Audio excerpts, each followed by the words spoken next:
കേരളത്തിന്റെ പല വികസന പദ്ധതികളും ഇപ്പൊ വിഴിഞ്ഞം കേന്ദ്രീകരിച്ചാണ്. വിഴിഞ്ഞത്തിൽ എന്ത് നടക്കുന്നു എന്നതിനെ ആശ്രയിച്ചാണ് കേരളത്തിലെ പല പ്രോജക്റ്റുകളും അനൗൺസ് ചെയ്യുന്നത്. ആ നിലയിൽ വിഴിഞ്ഞം അത്രത്തോളം പ്രധാനപ്പെട്ടതായി മാറി കേരളത്തെ. നമുക്ക് റോഡുകളാണെങ്കിലും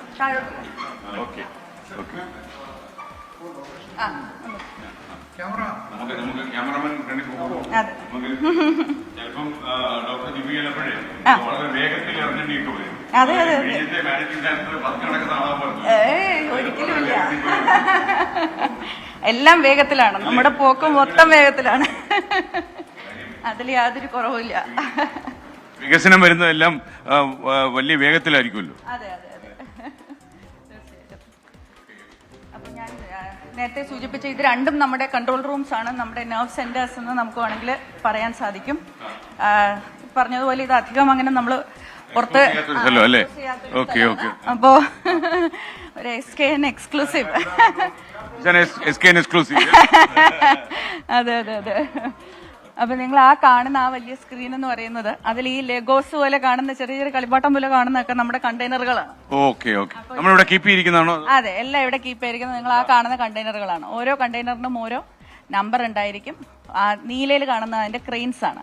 അതിന്റെ ഇടയിലിടയിൽ കുറച്ച് അനങ്ങുന്ന സംഭവങ്ങൾ കാണുന്നില്ലേ, T010111 എന്നൊക്കെ പറഞ്ഞ്, അതൊക്കെ നമ്മുടെ ട്രക്കുകളാണ്. അപ്പൊ ഏത് ട്രക്ക് എവിടെ ഏത് കണ്ടെയ്നർ കൊണ്ട് എങ്ങോട്ട് പോകും, യാർഡിലെ ഏത് സ്ലോട്ടിലാണ് അത് ഡെപ്പോസിറ്റ് ചെയ്യും എന്നുള്ളത് നമ്മൾ ഇവിടെ ഇരുന്നാണ് കൺട്രോൾ ചെയ്യുന്നത്. കാരണം അതിലൊരു ചെറിയ തെറ്റ് പറ്റിയെന്നുണ്ടെങ്കിൽ ഇത് മൊത്തം നമുക്ക് ചിന്തിക്കേണ്ടി വരും. അതായത് നമ്മളിപ്പോ 5 നിലയിലായിട്ട് കണ്ടെയ്നർ വെക്കുമ്പോൾ അതിൽ ഏറ്റവും മുകളിലത്തെ കണ്ടെയ്നർ ആണ് തിരിച്ച് കപ്പലെടുത്ത് വെക്കേണ്ടതെന്നുണ്ടെങ്കിൽ നമുക്ക് എളുപ്പമായിരിക്കും. പക്ഷെ 3ാമത്തെ നിലയിലുള്ള കണ്ടെയ്നർ ആണെന്നുണ്ടെങ്കിൽ മേളത്തെ 2 മാറ്റിയിട്ട് വേണം 3ാമത്തേലേക്ക് പോകാൻ.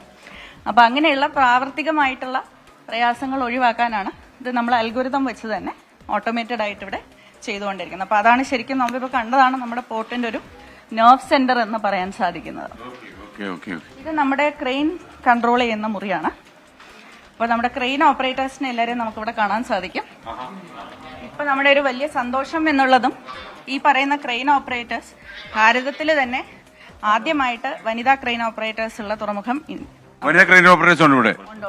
ഉണ്ടോ ഇരുന്നുണ്ടോന്ന് ആ വനിതയെ നമുക്കൊന്ന് കാണണം. കാര്യം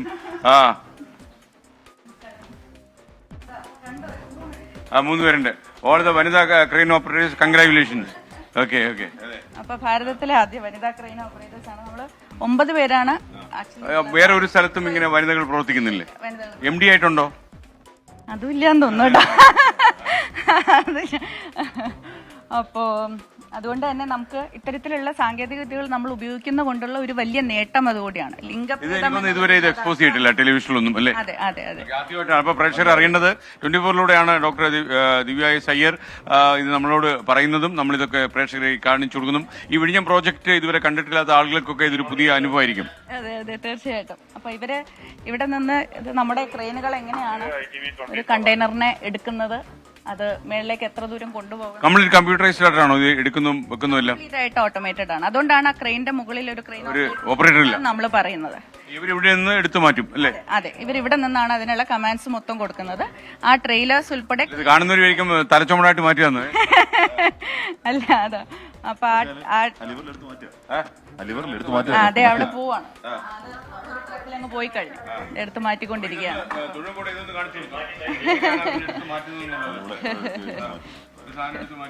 അതെ. അപ്പൊ ഈ ട്രക്കിലും അതുപോലെ തന്നെ നമ്മുടെ ക്രെയിൻസിലും എല്ലാം സെൻസേഴ്സ് ഉണ്ട്, ക്യാമറാസ് ഉണ്ട്. അപ്പൊ നമുക്ക് ഇവിടെ നിന്നും അത് കാണാനും ഒപ്പം കമ്മ്യൂണിക്കേറ്റ് ചെയ്യാനും കൂടെ സാധിക്കും.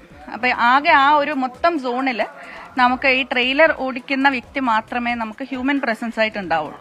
ബാക്കിയെല്ലാം ഓട്ടോമേറ്റഡ് ആണ്. അതുകൊണ്ട് തന്നെ ഇതെല്ലാം ഹസാർഡസ് ഏരിയ ആയതുകൊണ്ട് പരമാവധി മനുഷ്യരുടെ, നമ്മുടെ തൊഴിലാളികളുടെ, നമ്മുടെ ജീവനക്കാരുടെയൊക്കെ സുരക്ഷ എന്നുള്ളത് ഉറപ്പുവരുത്തി നമ്മൾ ചെയ്യണം എന്നുള്ളത് നമുക്കൊരു പ്രഥമ പരിഗണനയാണ്.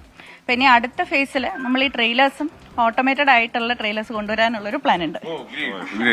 ഓക്കെ. Thank you.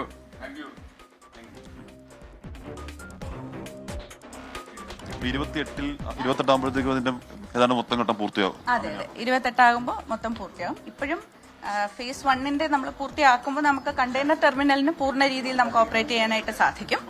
2028 ആകുമ്പോൾ നമുക്ക് മറ്റ് കാർഗോ കൂടെ കൊണ്ടുവരാനായിട്ട് സാധിക്കും. ഇപ്പൊ ലിക്വിഡ് കാർഗോ, ബൾക്ക് കാർഗോ, അതുപോലെ ക്രൂസിനുള്ള സാധ്യതകൾ അതെല്ലാം നമുക്ക് 2028 ആകുമ്പോൾ ചെയ്യാനായിട്ട് സാധിക്കും. രണ്ടാം ഘട്ടം മൂന്നാം ഘട്ടം പൂർത്തിയാകും.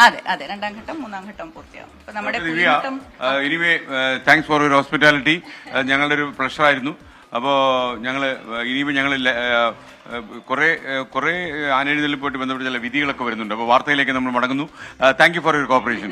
അപ്പോൾ ഈ 2028 ഇത് ഫിനിഷ് ചെയ്യുമ്പോൾ 28 MD ആയി തുടരാൻ അനുവദിക്കട്ടെ എന്ന് എന്തായാലും അദാനി പോർട്ടിൽ വരാൻ കഴിഞ്ഞു. വളരെ സന്തോഷം. Thank you. ഞങ്ങളുടെ പ്രിയപ്പെട്ട പ്രേക്ഷകരോട് നമ്മൾ വിടവാങ്ങുന്ന ജോലി എന്നല്ല, നമ്മുടെ ഈ SKN40 യാത്ര ചെയ്യുന്നു. വികസനത്തിന്റെ ഒരു പുതിയ ചരിത്രമാണ് നമ്മൾ കുറിക്കുന്നത്. അപ്പോൾ എല്ലാ മലയാളികളും, കേരളത്തിലുള്ള എല്ലാവരും നമ്മളോട് കൂടെ ഇതിൽ അഭിമാനിക്കുന്നു എന്നുള്ളത് അറിയാൻ സാധിക്കുന്നതിൽ ഒരുപാട് സന്തോഷം. തീർച്ചയായിട്ടും അത് കേരളത്തിന്റെ മുഖം മാറ്റുമ്പോൾ നമുക്ക് ഓരോരുത്തർക്കും തീർച്ചയായിട്ടും ജനങ്ങളുടെ ഒരു തുറമുഖമാണ് എന്നുള്ളതാണ് ഞങ്ങളുടെയും കാഴ്ചപ്പാട്. അതിനു വേണ്ടിയിട്ടാണ് ഞങ്ങൾ പ്രയത്നിക്കുന്നത്. അപ്പൊ എല്ലാവരും ഒപ്പം ഉണ്ടാകണം എന്നുള്ളത് മാത്രമാണ്. എന്തായാലും ഞങ്ങളുടെ പ്രേക്ഷകർക്കായിട്ട് ചില എക്സ്ക്ലൂസീവ് മാറ്റിവെച്ചതിൽ ഡോക്ടർ ദിവ്യയോട് നമുക്ക് പ്രത്യേക നന്ദി.